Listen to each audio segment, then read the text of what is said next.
I'm sorry.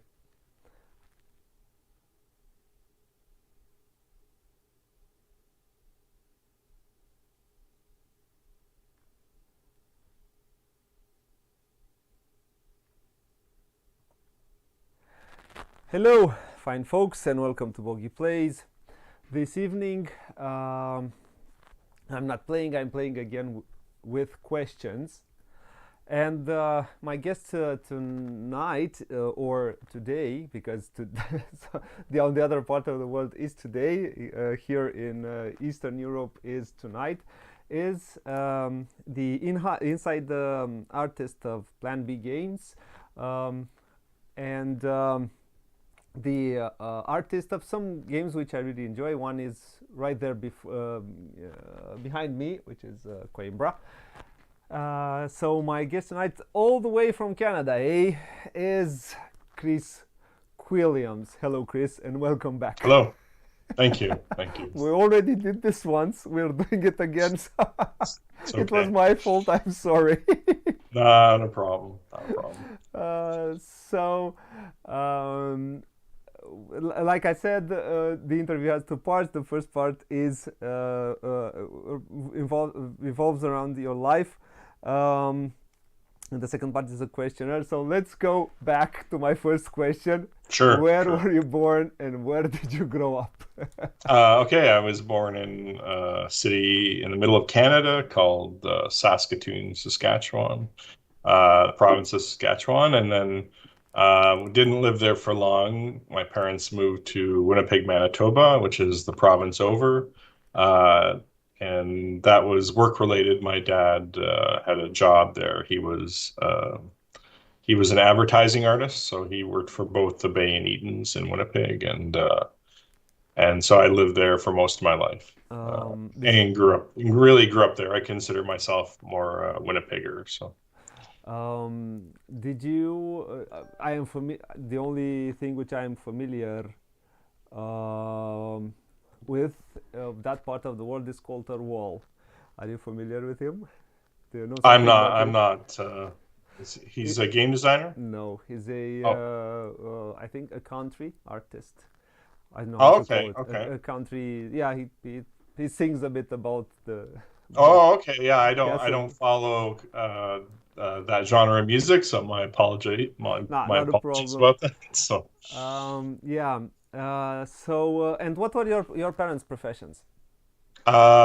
my dad, of course, he was an advertising illustrator, and my mom was a teacher. So she taught uh, different grades and as well as nursery school, and yeah. I So see. she did that when we were kids, basically.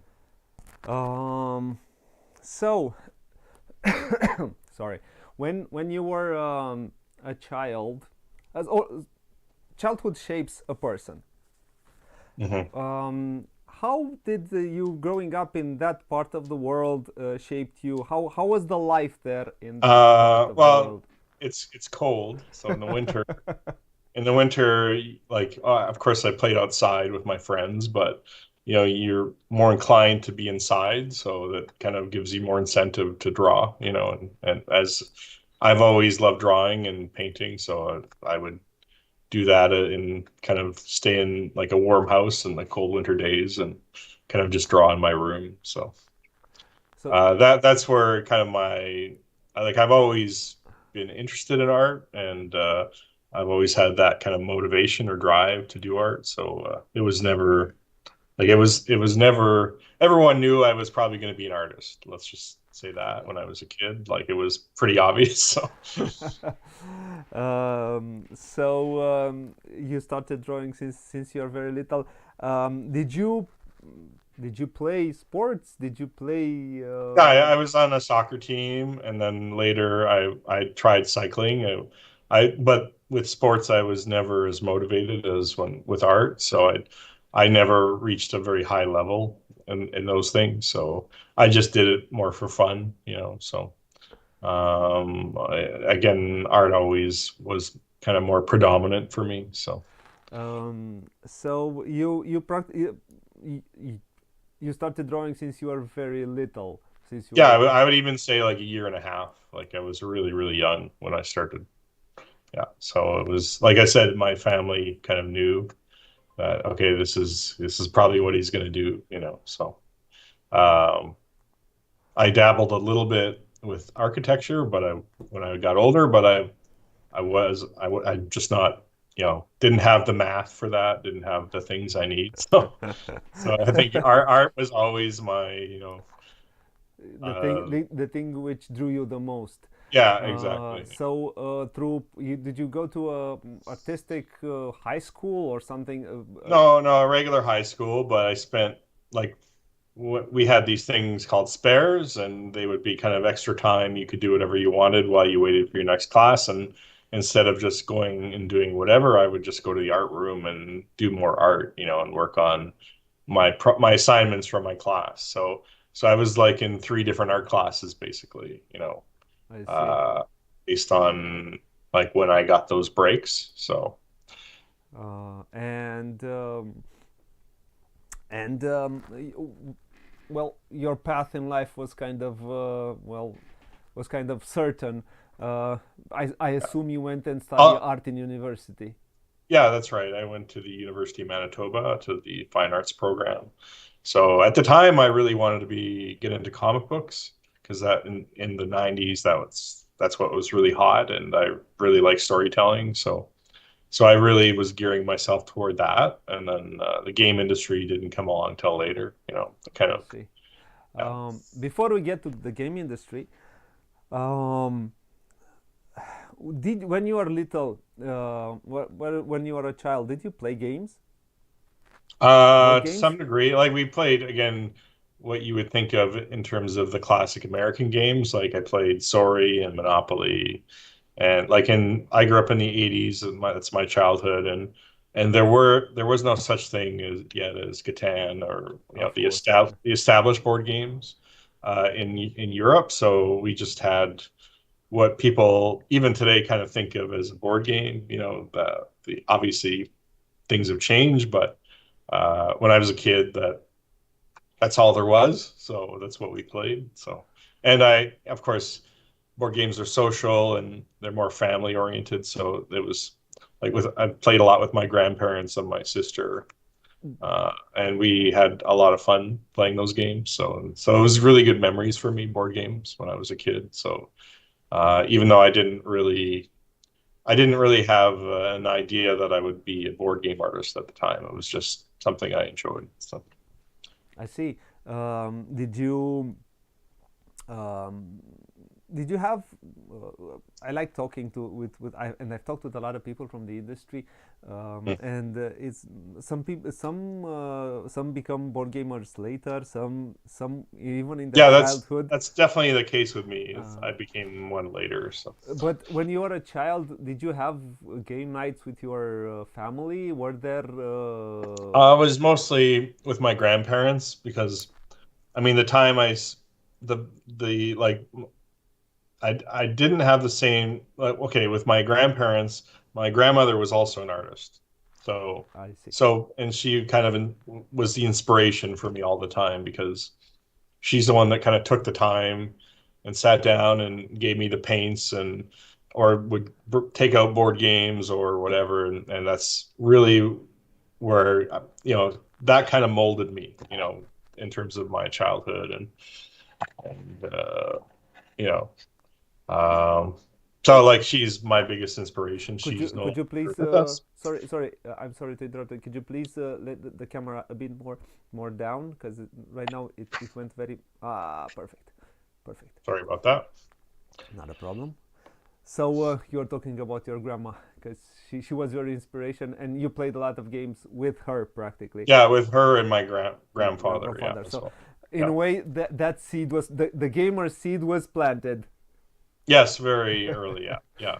And then like I really got involved in role-playing games as well when I was a teenager. So like I've always loved games. You know, I think it's very fitting that the board game industry kind of found me and I didn't really see it coming, but it turns out you know it's very fitting for my history of my love of games. So I see.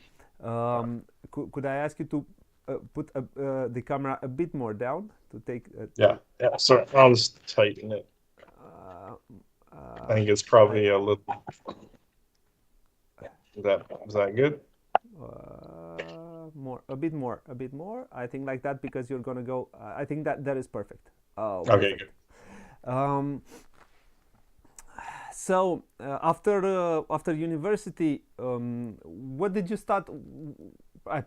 Probably you were working in the in you were drawing something in some industry. Where did you start working after university? I started in comics, but it took me like when you're an artist, it takes about 10 years from 18. So most artists start getting professional work when they're 28, and I was no different. I was about 27, 28. I had a little bit of comic book work before that, but it was a very part-time. But yeah, so I ended up doing a little bit of work for Games Workshop and a little bit of work for Dark Horse Comics. So, and that lasted about a year and a half. And then I kind of moved over to role playing because that's where the work was coming. And then kind of Zev Schlesinger from Z-Man Games, who at the time owned the company, he contacted me, and that was kind of my gateway into the industry. So, I see. Um, Before we get into that, I want to know when did you discover modern board games? I would say um, I had a roommate at the time, and actually two roommates, and they both played modern board games. So that's where I kind of discovered Pandemic and the old version. That's where I discovered there was a few kind of 80s and 80s games. One was called Blood Bowl. Another one was called Circus Imperium, Ricochet Robots. So this was kind of before the modern era, but they were still kind of in the vein of modern board games. Yeah, they So push. Yeah, yeah, so that's why those were the games where I was like, hey, this is different, and I like this a lot. So, and I think Pandemic was the first game like where it was just different because the cooperative game mechanic I see. in the game. So it was like, whoa, this is unique. I've never experienced anything like this. Oh, and then I finally played a few other um, more modern games. Like I played Catan, of course. I played Carcassonne, and I was like, okay, this is unique. This is I like this. This is something I've never seen before that doesn't echo the games of my childhood. So. And that is 2008, 2008, 2009, Yeah, that no, that was yeah, exactly. That was in that period, that kind of middle 2000s. Yeah. middle 2000. Yeah. So you are a gamer. There are artists who don't really play games. Mhm. Do you play games? Still play I, games? I I do, yeah. I go to like game days and stuff like that. I don't play as much as say like a lot of gamers do, but I kind of live in the middle of the country, so it's a little in Ontario, Canada, so it's a little difficult, but yeah, I play whenever I can. I'll even have game days at my house too, so I see. I can. So. What kind of a gamer are you? What do you enjoy? I like card games a lot. Like my favorite game is Tichu. There's an Alan Moon game I really like, a trick-taking game called Black Spy. There's a game called Parade. I just love Parade. I think it's a incredible design. But these are simple games. They don't take a lot to learn, a long time to learn, and they're just fun. Arboretum is another one I really like. So, I mean, all these games I'm listing were in a card series that we did at Z-Man. So I'm a little maybe biased toward that, Biased, yeah.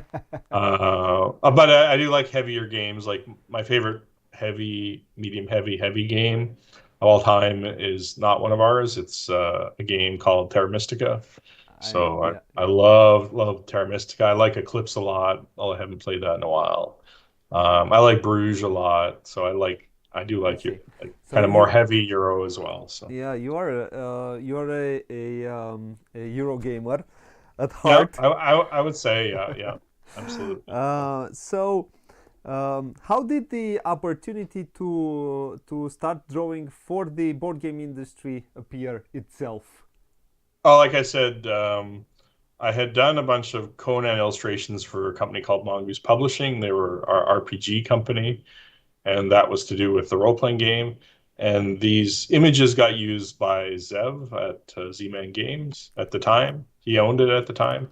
And so he used these images and he really liked the art. And he, like I said, he contacted me for like my, so basically he used to have a game called, I think it was Shadow Fist, and it was also a card game.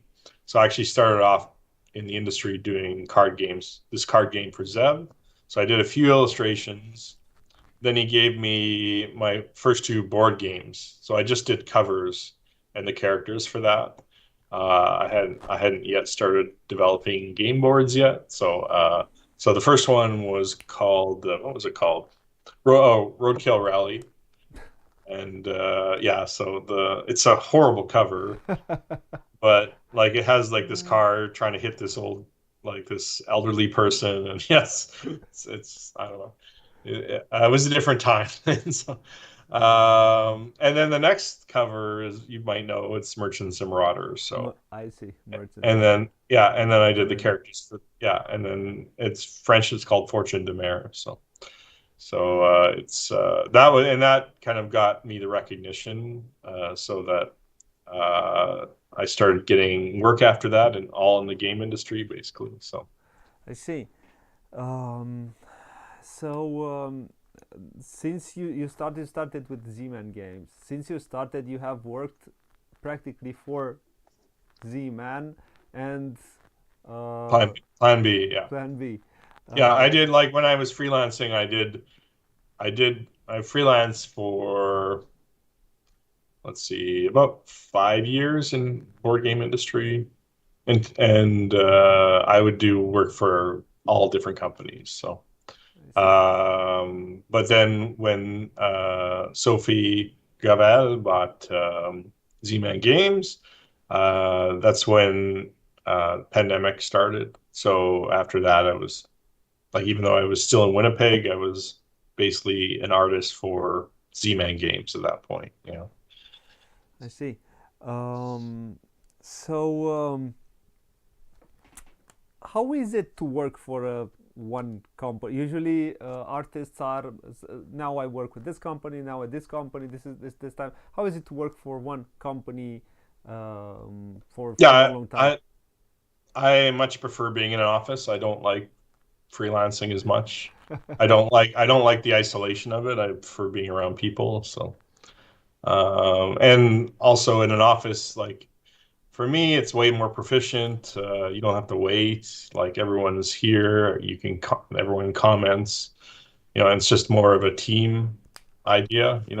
And I just enjoy it a lot more. It's way more rewarding for me being a studio artist than working at home. And like I prefer this than say being my own boss and as a freelance artist. So I it's see. just it brings me way more joy, I guess. So Doing this for so long, do you get the creative freedom which you probably need in order to do what sure. you feel?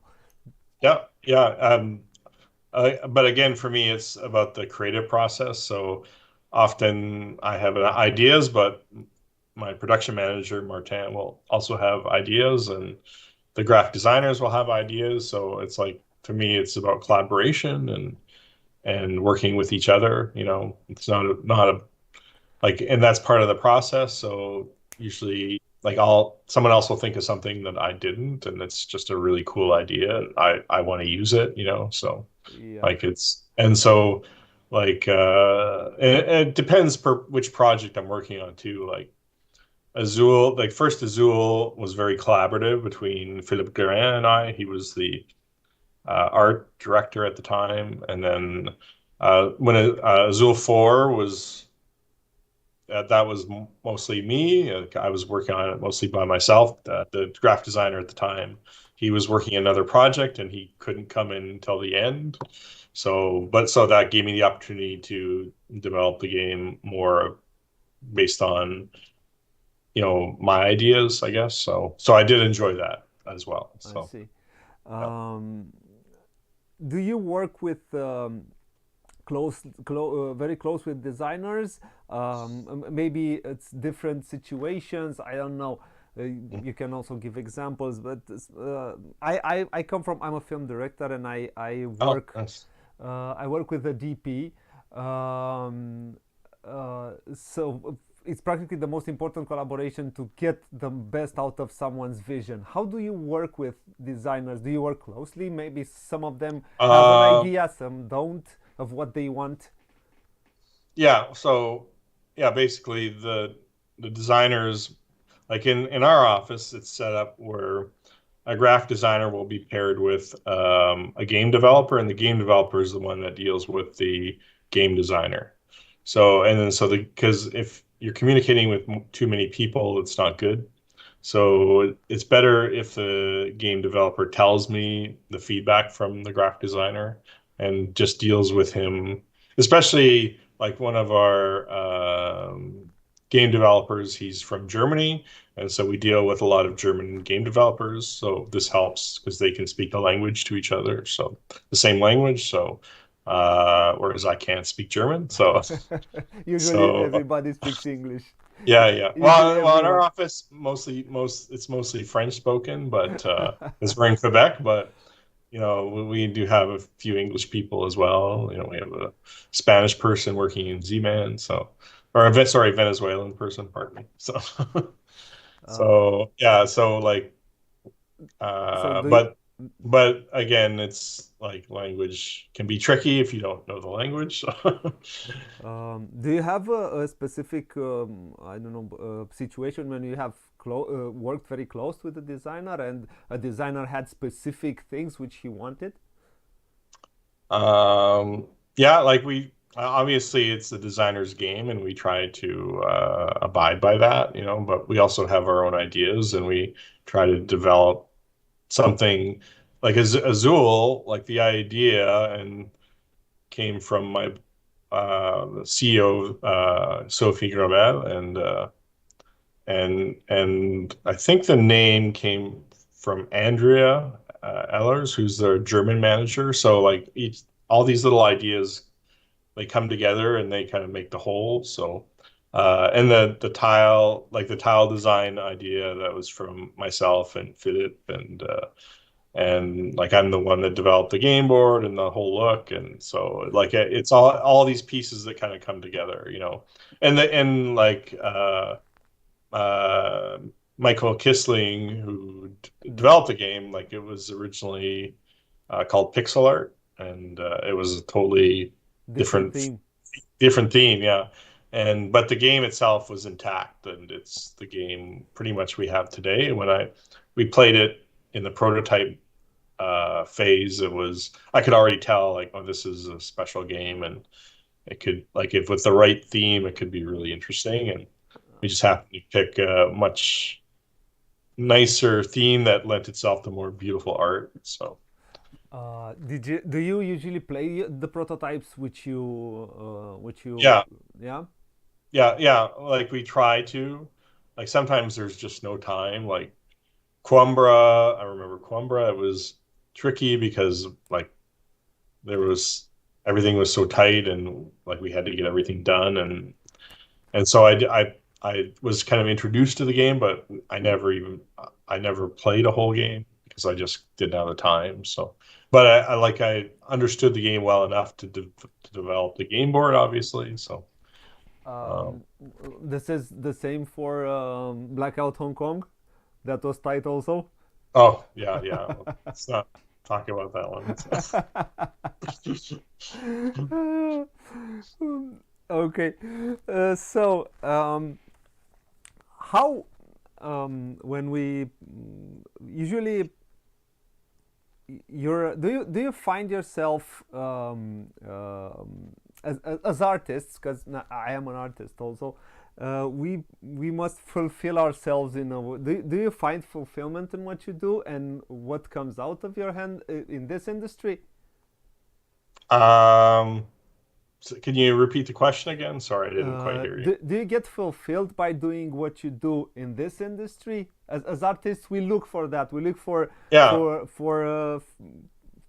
yeah, to be fulfilled when we do what we do. yeah, absolutely. The one surprising thing for me is I really, really like developing and illustrating game boards a lot, and that's really become a passion for me. So I would not be able to do that if it wasn't for the board game industry. So it's very surprising to me because I've always been like a sequential storyteller, and that's always been kind of my passion. But it's just something that I just naturally like doing, you know. So like I never used to look forward to the game board, and now I really look forward to it because like it's so essential to the table presence, you know, Yeah, of the whole game, yeah. and it's kind of the center of everything. So it's really important, you know. So and It it I should tell find a story in yeah, a it way. should tell a story. It should create a world, Exactly. and it also should dictate the look of the whole game, right? So, and like I'm one that feels that everything should work together and everything should echo each other visually. So the cover should echo the board game, Yeah. and which echoes the player boards, which echo the cards. Like it should all work together. Like, and one of my favorite games definitely was Quambra in terms of the aesthetic and the way it worked. Yeah. But what I liked about that working on that is, you know, we took the time to develop it, you know, and I think it shows. I think that it's a really beautiful game. It's one of the games I'm really happy with. There aren't and that I can't say that about all the games I've done. So, It's like out that's what. Hong Kong. But yeah, yeah. So, but you know, when you Uh, take the time and you develop the game properly, you wind up with a really nice product that people want to buy. You know, that's ultimately what you're trying to do. So, awesome. when you don't, when you like, I understand that we all have deadlines. You know, we all have to get the work done on time.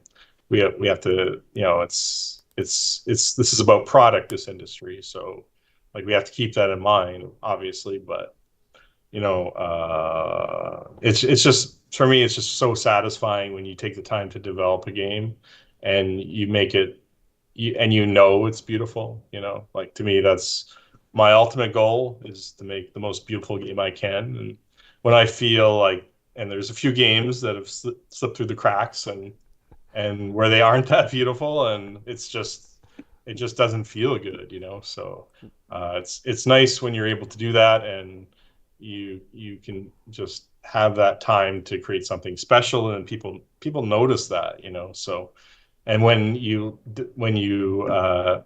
don't have time, and it's really hard to you know uh, like I have to make the deadline ultimately, and Sometimes, yeah. Sometimes it doesn't yeah, work.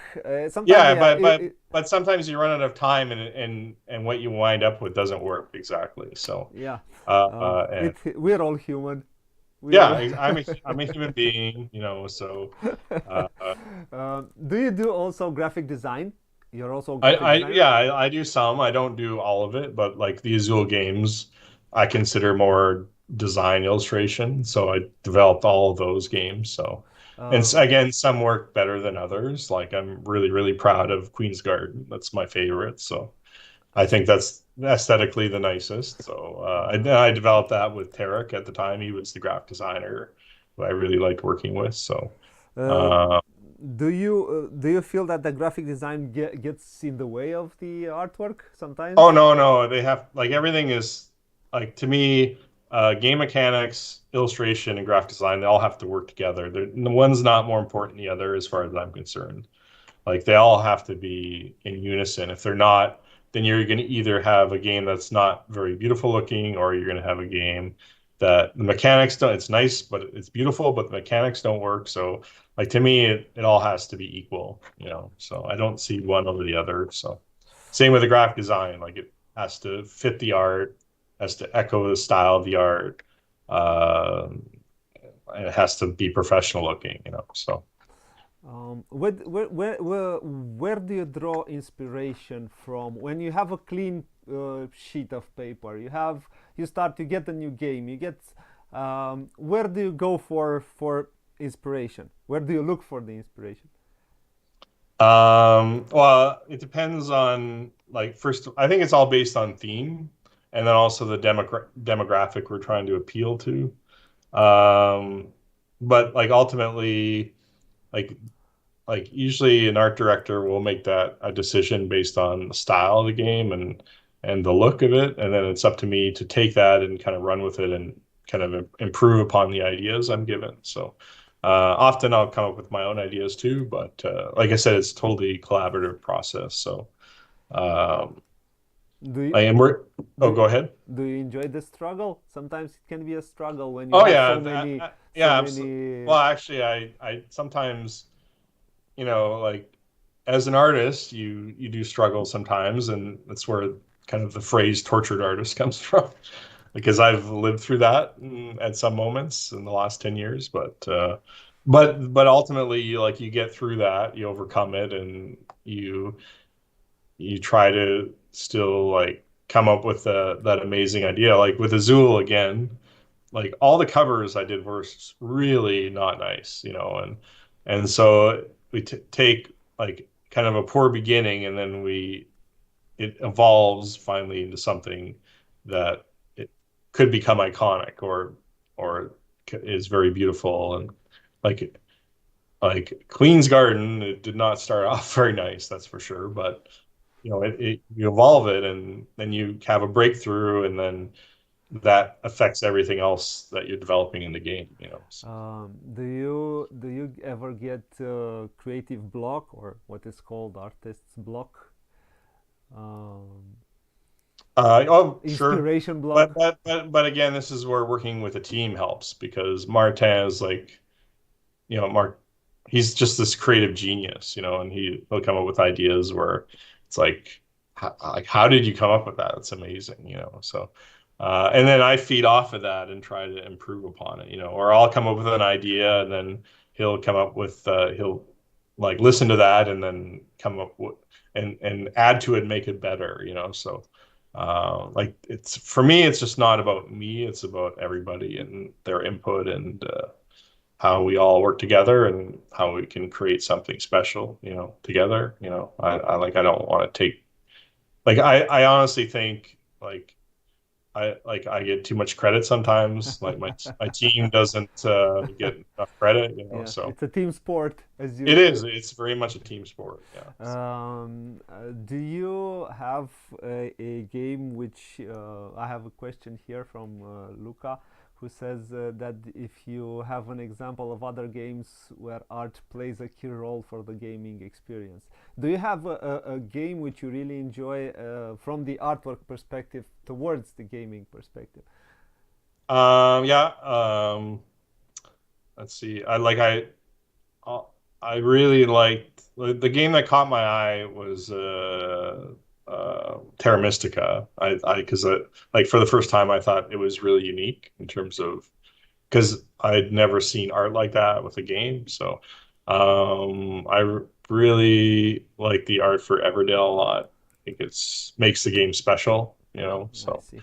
And Tool, I know he's really uber famous, and Yeah. he's one of the best Yeah. graphic designer artists in the industry, and his that's what like when you look at one of his games, you want to play it because it just looks so cool, Yeah, So yeah. yeah, And then he and then you is discover that it's a heavy hero game and your head will yeah start to implode. yeah yeah. It's um, a Lacerda game, so yeah, yeah. it's gonna hurt your brain. Could you talk to us a bit about how a day in your life works? Well, I live in Ontario. I drive to Quebec to work, so I get up. Uh, I usually have breakfast, although now I've been having breakfast at work. So I'll just get up and do all my morning rituals, and then I'll come to work and for 9 o'clock, and usually um, and then the rest of the day is basically about like creating the game, So it's either I'm at my computer working or I'm talking with Martin or the graphic designers and even the game developers. And sometimes I'll play. I haven't had time recently because our deadlines are so tight, but um, yeah, like each day is kind of the same and each day is different. It's hard to explain. It's just about like my entire day is about developing the game, so and sometimes I'll work long hours and that's just because there's just a lot to do and you have to get it done, so but like I said, when I'm working, I kind of go into this like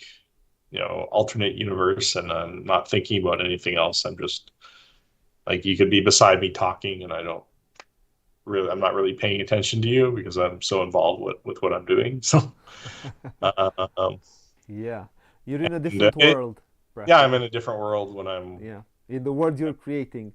yeah, exactly. Um, and I suppose I have a question here, which is, what is fun to you? This job, this everything about this job is fun. Maybe the pressure of meeting the deadline is not as much fun, but just the task itself is just like I never on Mondays, I never in the morning, I never think, oh, I got to go to work. It's not like I'm always happy to come here and do this job because it's fun. So like ultimately, you can't forget that you have a fun job. So Yeah. and that's rewarding because you like it's not really like a job in a way. So even though like you always feel the pressure, but it's just yeah, I have to remind myself sometimes when I'm in a bad mood or something that you this is fun, like you should be enjoying this, so We touched a bit on it about being also a graphic designer. Do you manage to I find that graphic designer and artist are two different caps. oh, very very they're very different jobs, yeah, Uh, absolutely. how do you manage to not get in your way when you're one and not the other, and the other way around? um well, it's about understanding how the two work together and have it like I again graphic designers, they do their own thing and are very important to the process and when you do that you have to collaborate so this graphic design works with the art.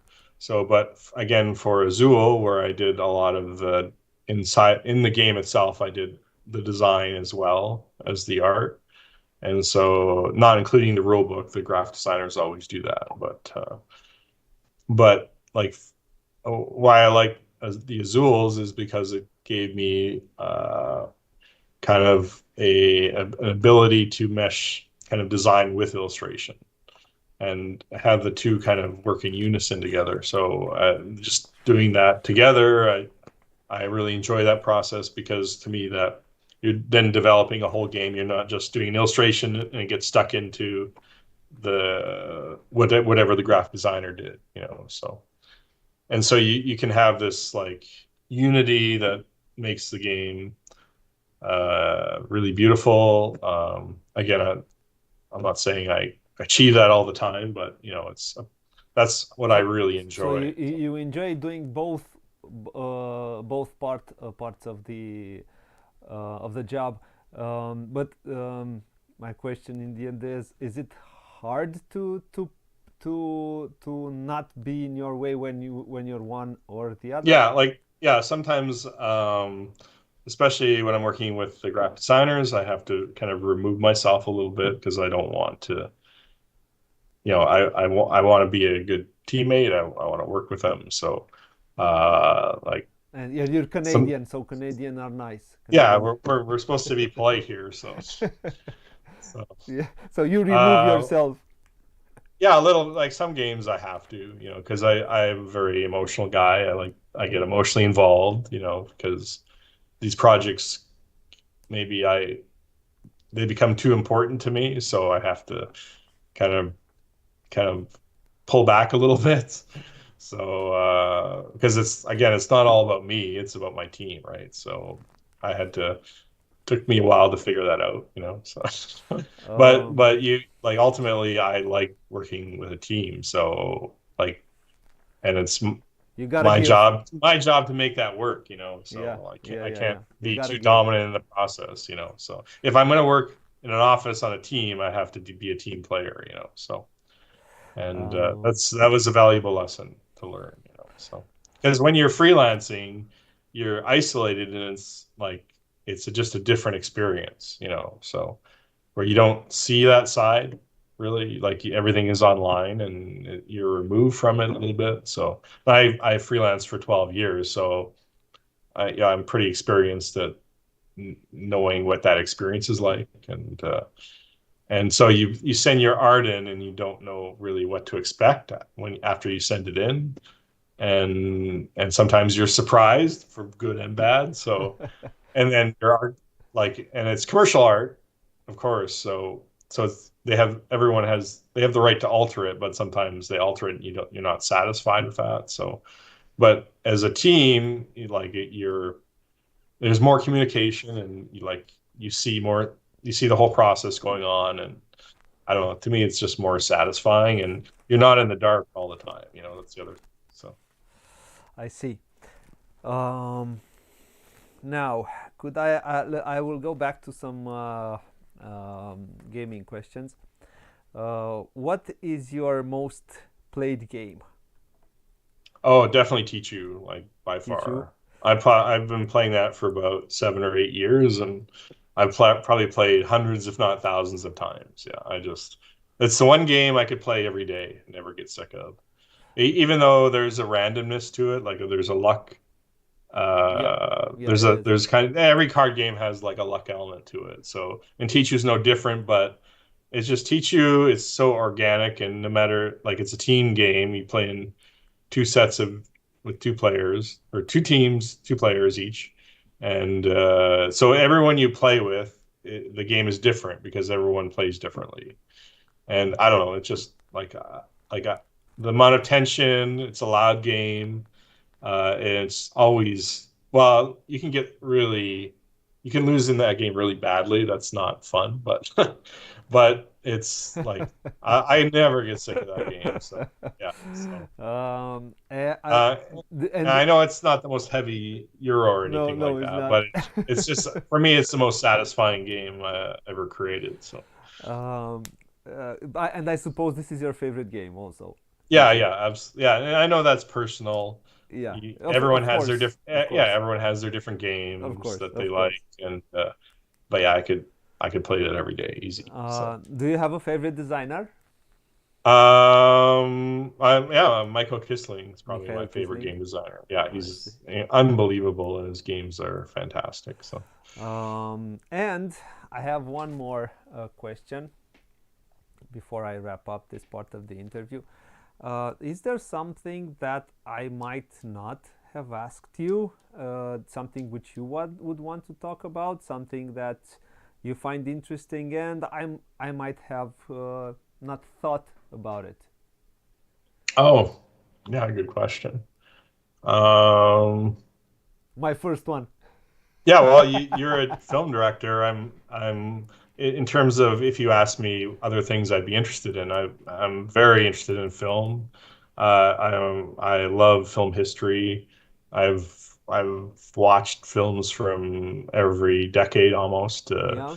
Do you find inspiration there? Starting with the Great Train Robbery, which was the first big hit movie. You know, so um, it's a silent Silent film, but film. Yep. yeah, It's a it's really silent good. film. Yep. Uh, So. one of my favorite movies is a French film about it's about the court case surrounding what Ah, um, passion. It's about the court case surrounding Joan of Arc. It's called The Passion the of Joan Passion of of Arc, Joan and of Arc. Yes.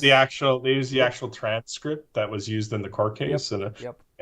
and all the shots are taken as like all the faces are framed, so you see the expressions and the performances, and it's just one of my favorite movies. And it's not a well-known film.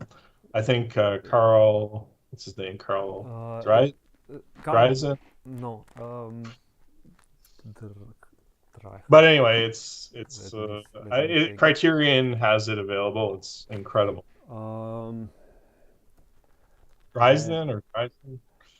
no, John Dark. It's 19, I think 15, 1920 Yeah, that's something, yeah. something. It's in the 20s, I believe. I'll look Carl up. Dreyer, Yeah, or Dryer. Yeah, yeah, let me exactly. see. Let me see if I can find it. Carl Theodor Dreyer. Yes. Yes, that is. Um, yeah, it's a film I have seen in film school, which Yeah, is almost 20 years ago. yeah. I like a lot of movies. I like are kind of film school movies, I guess. But Yeah, I'm a bigger fan of the Italian. oh yes, spaghetti western, No, no, no, no. The Italian the Gilos, the new wave, oh, okay, the okay, wave of which came after the Second World War, okay. and yeah. Anyways, Like Bicycle Thief, sorry, Bicycle Visconti. Thief. Yeah, Visconti. Oh, okay, Yes, Visconti. Okay, yeah, Visconti. Yes, and there are more Pasolini, yes, yeah, Visconti. yeah. Uh, I like the French New Wave as well with Le Samurai and Cercle Rouge in these films. So yeah, I let's not. maybe you don't like that as much, but that's just a Yeah, the area I Quatre like. Cents Coups. There are Yeah, some good films there. Yeah, and they have influenced the American generation of the 70s. yeah. Oh, very much. Yeah, very, Fellini very is a much. bit later, Luca. That Um, is, yeah, that is true. Yeah, they have yeah, the French Wave was a big influence on Scorsese, on yeah, most of the 70s American cinema, which transformed yeah, cinema a lot because it was the studio system. That the studio system died, then it became a yeah. director medium truly, with the end of the 60s, the beginning of 70s Yeah, that's why generation. you had such a contrast in Hollywood in the late 60s because Yeah, it was old Hollywood versus the new wave the coming new in. wave, yeah, So, coming yeah. in. But yeah, nice. This is one of my favorite topics, so Yeah, yeah. I to talk didn't about mean films. to veer away from board No, games, but not a yeah. problem. Not a problem.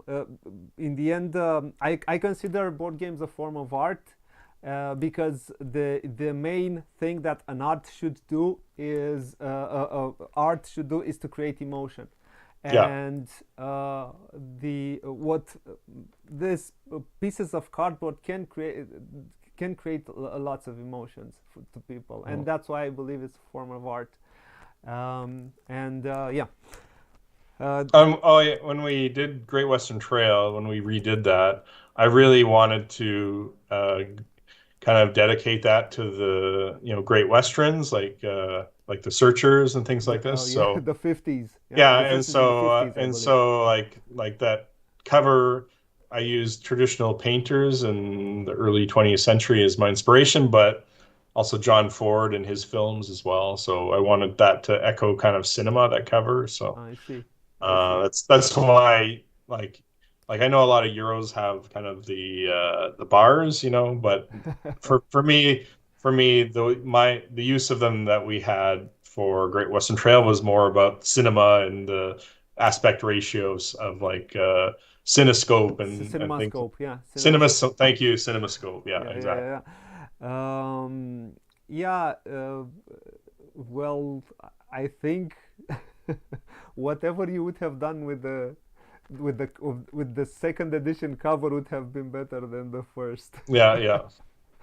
And for me, like Great Western Trail, that was kind of like I really wanted to like I love westerns, so that was an important project to me. So I see. Well, yeah. I'm glad you entered into that realm a little bit. It's we don't usually talk about films here a Well, lot. I just thought since you're a director and all, so Yeah. So, well, I have asked you this because this comes from a quote from Orson Welles, which said at some point that ignorance, there is no authority like it.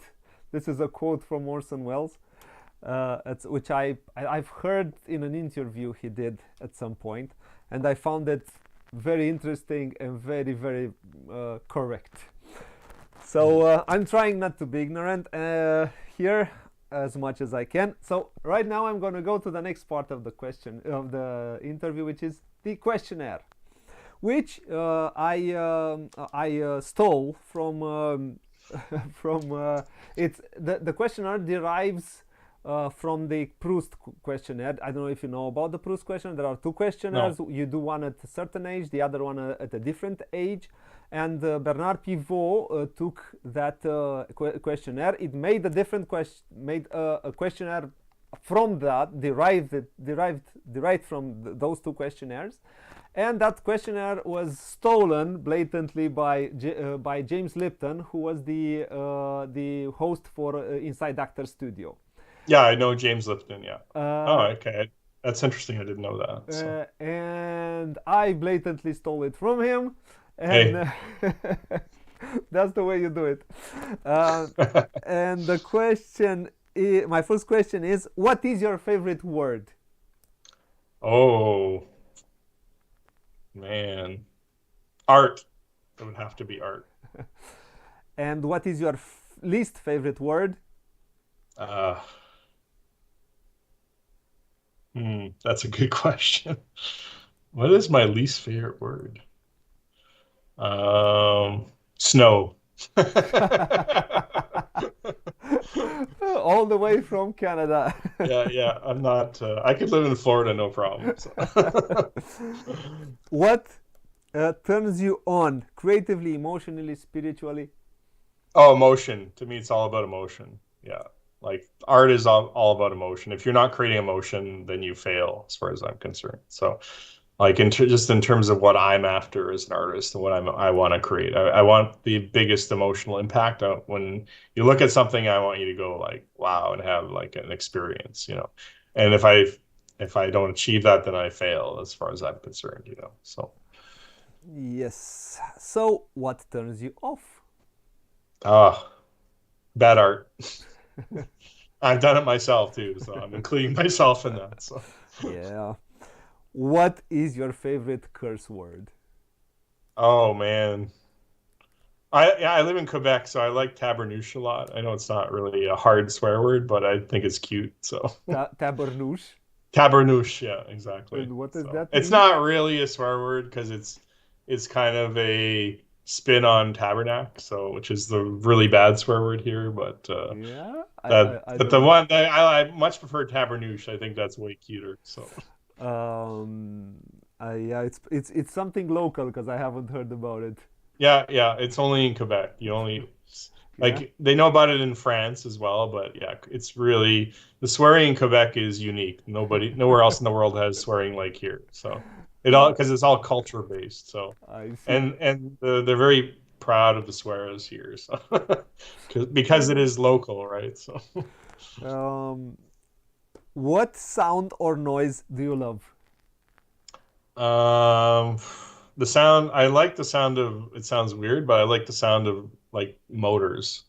So like either an air conditioner or like a fish tank filter or it's strange, but I just find it maybe it's the white noise, but I find it soothing. So I see. yeah. And what sound or noise do you hate? I hate I hate wait like I used to live in an apartment and they would blare the TV and you'd hear it through the wall. I absolutely hate that. Or walking on the ceiling. Like I not I should not live in an apartment anymore. So I can feel the trauma. yeah, yeah, exactly. um, which profession outside the one you already do would you like to attempt? Oh, I would love to be a chef. Like that's not even a and if or a film director, one of those two. If it was not in the art field, if it was in the art field, I would like to be a film director. Just or you know or a DP or just something in the film industry. But if I couldn't pick art, it would be a chef for sure. So So I love food. I love cooking. I love reading about food. I like trying new things. Yeah. So I see. Um, that's nice. What profession would you not like to attempt?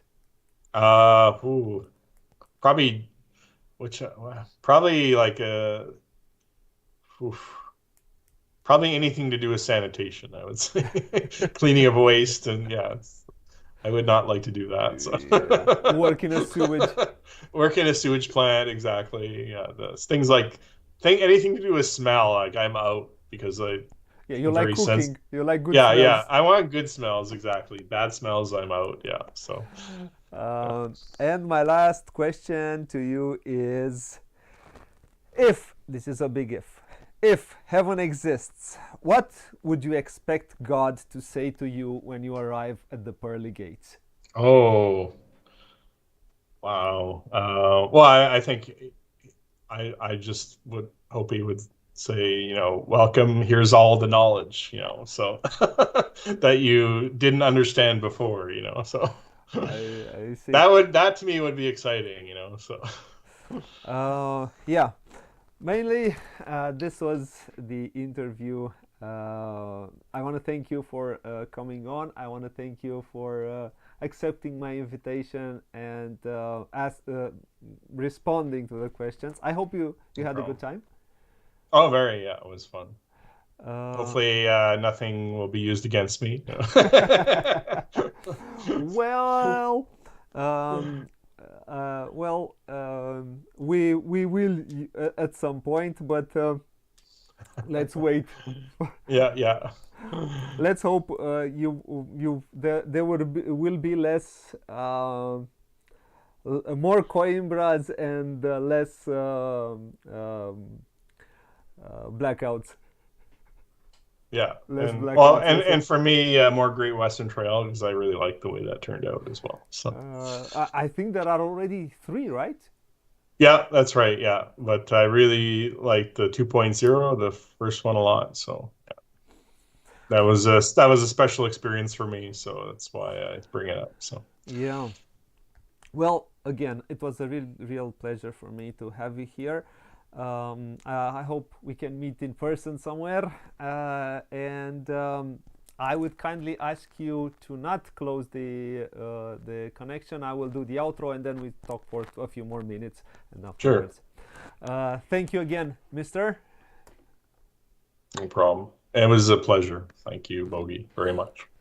Um, so this was the interview. I hope you enjoyed it. I hope I hope everybody who watched liked this interview. If you like what you see, please like, share, and subscribe, because it keeps the internet alive and keeps us going. Also, if subscribers help, and yeah. Um, and I want to thank everybody who came and watched live. I want to thank everybody who come and watches after the fact. And what else can I say? I'm gonna thank again Mr. Chris Quilliams for coming today. And until next time, all I have to say is thank you, Luca, for for being here, and thank you for your kind words. Until next time, I will say what it says here. It's written in Romanian, but I can translate it for you. It says, play a lot, play loads, as you Brits say. Have fun, and until next time, bye bye, fine folks, wherever in the world you are.